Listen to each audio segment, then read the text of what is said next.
This movie frankly blew me away. I thought it was so good.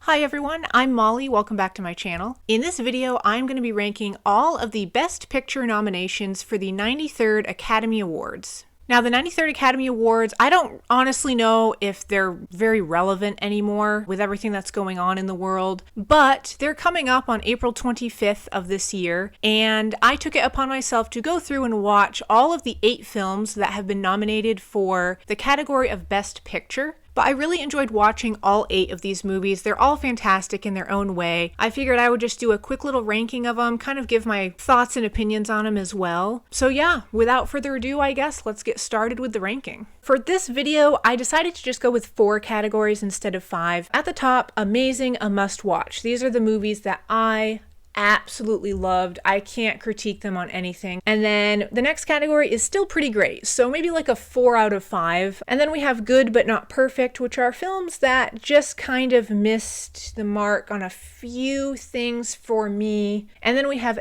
forgettable, which are just the movies that kind of just faded into the background, or there wasn't any standout qualities about them. So I'm going to be starting off this ranking with the film Promising Young Woman. This movie was directed by Emerald Fennell. It stars Carey Mulligan. And right off the bat, I just want to say Carey Mulligan is absolutely fantastic in this movie. She is what makes this movie really good. I also just like all the vibrancy and the colors. The general look of this film, I think, is really well done. And it's captivating. There's something about this movie you can't look away when you're watching it. However, it left me wanting more to be desired. It was the ending of this movie that just didn't quite do it for me. I really enjoyed it. It's an entertaining movie. It goes in some directions you don't expect, that's for sure. But this movie to me just wasn't perfect.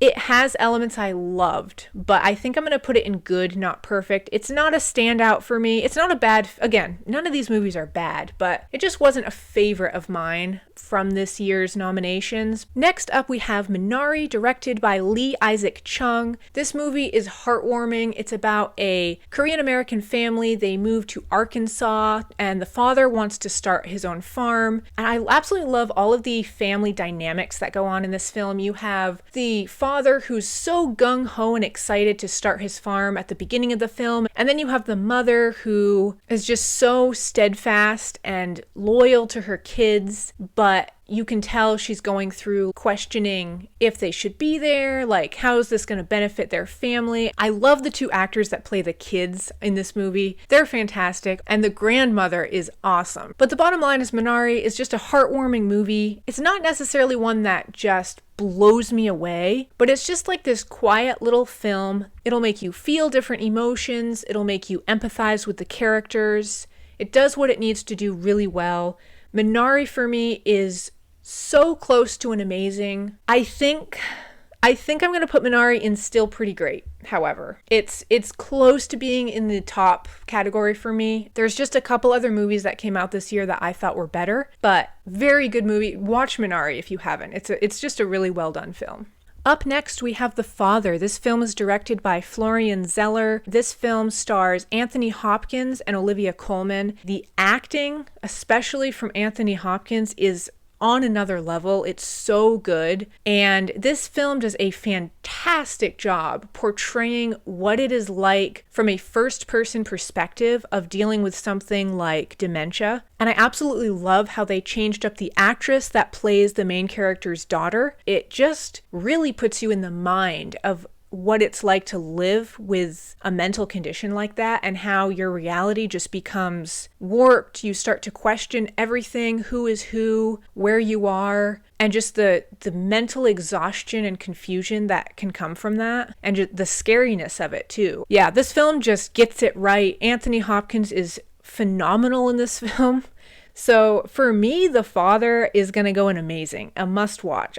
If you haven't seen it, I would highly recommend watching The Father. It is just a fantastic film, a great portrayal of dementia and what it does to the mind. Up next is Nomadland, directed by Chloe Zhao. It is almost like a documentary. That was the feeling I got watching a lot of scenes from this film. I didn't really feel like any of the characters were acting in this movie, which was kind of cool. I enjoyed that aspect of it. Frances McDormand is fantastic in this movie. She really dived deep into her character and made it incredibly convincing. I also love that this movie doesn't glamorize van life. I feel like van life in general is kind of trendy these days, like traveling and everything, and it's not this luxurious vacation getaway for a lot of people. You know, it's their life. They live in broken down vans and they deal with stuff going on. They do it all from their vans. And I like the rawness that this movie has. However, I had issues with the pacing. As much as I wanted to get into this movie, it just was a bit slow at times. I would just say it's a little forgettable. If nothing else, I would recommend watching this movie for Frances McDormand. She is incredible in the lead role. But I think with that being said, I'm going to put Nomadland in forgettable. It pains me a little bit to do that because there's elements of this movie I do love, but I think I'm going to put it there. So far we have one film in each category, so I'm curious to see how this ranking will finish off. Up next we have The Trial of the Chicago 7, directed by Aaron Sorkin. I will be completely honest in saying that this is where my personal bias is going to come in. I'm just typically not into courtroom dramas or legal dramas, and I'm also typically not into historical movies, and this movie is both. So as much as I can applaud this movie for a lot of its technical elements and its writing and everything, and the acting again is fantastic in this film, it's just not exactly my cup of tea. However, considering it's a movie that I typically would not watch, it kept me engaged, which is actually saying something. For a courtroom drama to keep me engaged, I will hand it to The Trial of the Chicago 7. In all honesty, I should put The Trial of the Chicago 7 in still pretty great. For me personally, it might go in good, but not perfect. But it is good. So I don't really know what to do because my personal bias is coming in here. For me, this is my own personal ranking. For me, I'm going to put it in good but not perfect. Up next, we have Mank, directed by David Fincher. Now, this is a film. I love the David Fincher, Trent Reznor, Atticus Ross trio. Typically, any movie with Trent Reznor and Atticus Ross doing the score and David Fincher directing, I am all on board with. I am 1,000% in love with it, typically. Mank missed the mark for me, and I hate saying that. The acting in Mank is fantastic. I just don't know really anything about Citizen Kane, and so this movie kind of flew over my head in a lot of areas. So if you were a huge Citizen Kane fan or aficionado, you would probably love Mank. I just didn't get into this movie. I wanted to so bad. I just didn't get into it though. With that being said, I will be putting Mank in forgettable. I don't know. Just didn't hit it for me.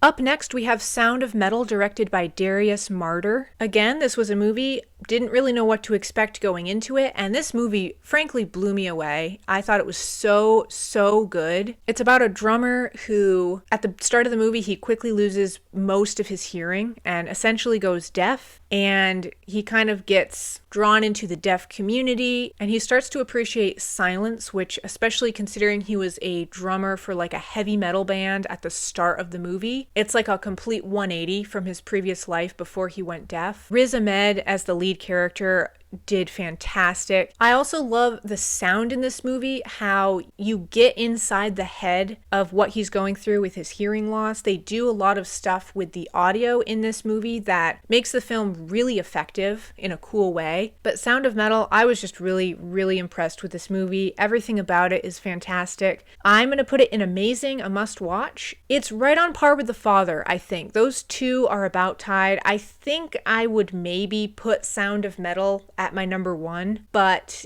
those two are both pretty fantastic films. Last but not least, we have Judas and the Black Messiah, directed by Shaka King. Again, personal bias comes into it because I'm just, historical-based movies generally drag for me. But I really did like this movie. It was interesting. I learned about an aspect of history that I did not know much about before watching this movie. Again, I feel like I'm just saying the same thing, but the acting's phenomenal. All the actors are great in this movie. I think, again, I feel so bad, but personal bias just comes into it. I think this is going to go in good, but not perfect. I would put it above Promising Young Woman and The Trial of the Chicago 7. Okay, so that is it. That is my final ranking of all of the Best Picture nominations for the 93rd Academy Awards. So in Amazing, a must watch. These are movies that just blew me away. We have Sound of Metal and The Father. In Still Pretty Great, so movies that I also really loved, just not quite as much, but still fantastic films. We just have Minari. That's the only one that got into that category. And then in Good but Not Perfect, these are movies that I did thoroughly enjoy, either just personally they weren't favorites of mine, or they just were lacking something here or there. We have Judas and the Black Messiah, The Trial of the Chicago 7, and Promising Young Woman.